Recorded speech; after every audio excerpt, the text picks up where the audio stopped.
activation, we'll just go over the basic fundamentals of a solid forceful jab and a solid forceful cross, right? So basically to set up force production to get full extension, but then also force production so you can potentially knock someone out, you need to shift your weight as you throw that punch. So if you emphasize when you're doing like shoulder press and you get that shoulder involved, then you're gonna have a lot more pressing force, just like you'll have a lot more punching force, right?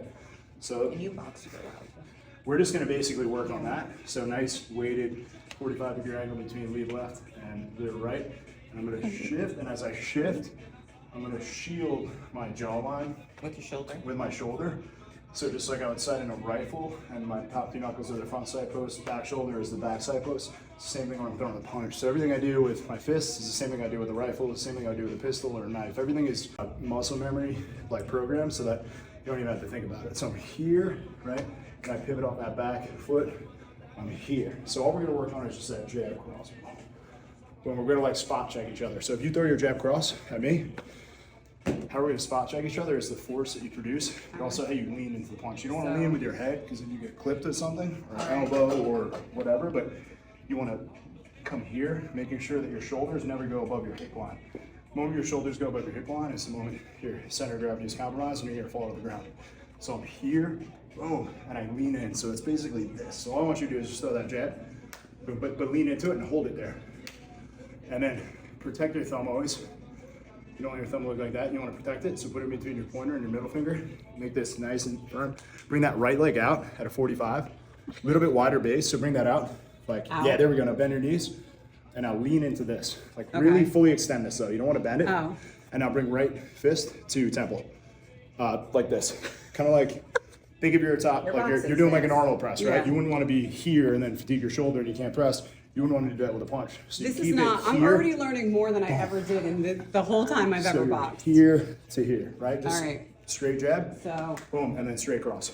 Boom, but don't recycle the jab like this, because then I can come in and throw a right hand, a hook, an elbow, right? and I'm So getting the, like, I throw my jab, I pivot, I throw my cross, and then watch what this hand does. Right as I pull this back to my face, I can throw my hook, I can throw my elbow, I can throw knees, I can get to a pistol, I can get to a knife. Whatever weapon system I need to utilize, I can. Okay. Based on that foundational principle of just being in a combat base or a guard, right? All right. That's kind of what we're emphasizing here. So 50-degree or 50% weight distribution on left, 50 on right. Bring that leg out a little bit wider. Bend those knees. Because if it is a fight, this is how I was able to beat Russians in Belarus when I was fighting in this World Champion Combat Sambo tournament, because they were boxers, so they were just trying to knock me out, right? But they would lean very heavily on that lead left leg. So I'd throw a jab, their hands would come up, so their hands go up, and then I'd throw low kicks, and then a hook, cross, and every time they would buckle and their hands would drop, then their head was exposed for a counter hook or right. So you can break down a human body like that.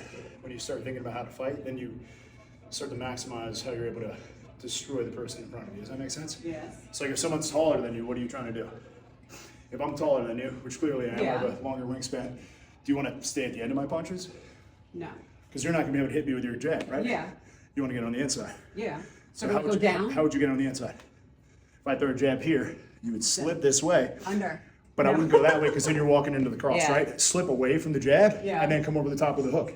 Oh, and then I go Boom. like that? Yeah. If I throw the cross, same thing. Right? I throw the cross, slip away from the cross. And then I come, am I going under? You can come right over the top of the arm. Yeah. Can I just go like this? Of course, yeah. My head drops and you can throw that sneaky uppercut. You can throw that hook. But basically, as you throw that jab in my face, right? So you throw that jab. Just do the jab? Just the straight jab. Yep. Throw it. Boom. You see how I have this angle of attack? Yeah, right here. I'm not going to step to your power hand, which is your right side, because that's where the knockout could potentially lie, right? I'm going to come here. Boom, you could come there, and then come upstairs. So as the body's getting punished by the shot or the hook, the hands will drop. As the hands drop, the exposure point to the head becomes readily available. Jesus. So that's how you have to like break down. I don't think beings. I can think that fast as it's but going it's on. super easy. It's super easy. Like someone's bigger than you, taller than you, then you get on the inside. You Someone's just gotta find shorter your than you, angle to then get you in. pick them apart from the outside, right? Okay. And then you're like analyzing like, oh, their nose points a little to the left, so I'm going to try to rearrange it to the right. Or their orbitals are a little projecting, right? So I can hit them with an elbow and try to take away their ability to breathe by breaking their nose, or like busting their mouth, take away their ability to see by breaking their orbital, and then take away their ability to hear. I mean, you could slap to the ear, you could disorient people in a lot of different ways. So you want to start taking away those vital, acute senses of like sight, sense, smell, like ability to breathe. And if you could do that, then you could break the will of the person who you're trying to defend yourself against. Wow. So it's like the psychology of winning an altercation, right? So just the jab. Get the jab, boom. Then bring that right foot out a little bit wider. Good, then you're gonna throw the cross.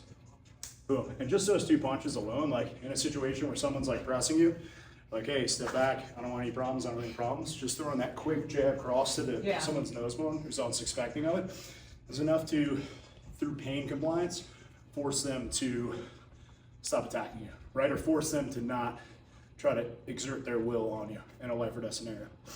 So that's like the sports psychology that you need to have. So like the kill or be killed type mentality. Yeah. Right? It's the reason that people gravitate to the Diaz brothers, because they have that gameness before every fight, right? Wow. Like, doesn't matter who it is, doesn't matter where it is, on site, like you can get some. You literally will get thrown down upon. And that's the mentality you have to have the advantageous adaptation to win an altercation in any sort of situation or circumstance. Yeah. Right? Like compete or fight as if you're already dead, so you have nothing to fear, and just go in there as if you have nothing to lose. But knowing that you're literally striving to take the air out of the person's lungs and break their will as you do it, right? So That's crazy. But I if you never have put that- much thought into like, most people don't. well, I'm not trying to kill anybody either. And then violence of I'm action, doing it like for workout. how can I, like someone's attacking me, how can I use more violence and force production to cause them to change and modify their behavior so that they're no longer the aggressor, right? If you disrupt their OODA loop, like their ability that they are now the attacker, and all of a sudden you rock them in the face, now they're the defender, they're not expecting that. It's enough to deter them from wanting to have their way with you or to attack you or hurt you or whatever the situation is. So if you start breaking those patterns, then you have the edge, right? Yeah. So it's not necessarily about the technique. I mean, it is, but it's about the psychology behind the technique and how to really turn these fists into bludgeoning hammers and weapons that you could use to punish someone if they attack you. All right, that's cool. Well, So, now when just I'm a jab cross. boxing, Yeah, right? Now it gives you a different frame of mind and concept. and then Boom. this stays up like this, So right? it's here, You but always make wanna sure be your protecting your your face cross, at one point. throw that cross and really lean into it. But protect this thumb too, because we don't have time, like in a It doesn't fucking go parking in. lot at Publix, to be like, hold on, let me put my gloves on, let me throw my my mouthpiece Hold on, in, let me and then get we'll my scrap. No, it's stance. like on site, like then and there. It happens very quick, and Yeah. most altercations happen within a split second's notice. Lean into this a little bit more. Good, keep that left hand up. And the reason being is if this is a fight, like I'm fighting a dude, and I start throwing this angle, I'm gonna start trying to set up the head kick. I'm gonna get you to slip to your left so that I can then So, come upstairs to introduce the shin to the head, right? yes, okay. So that's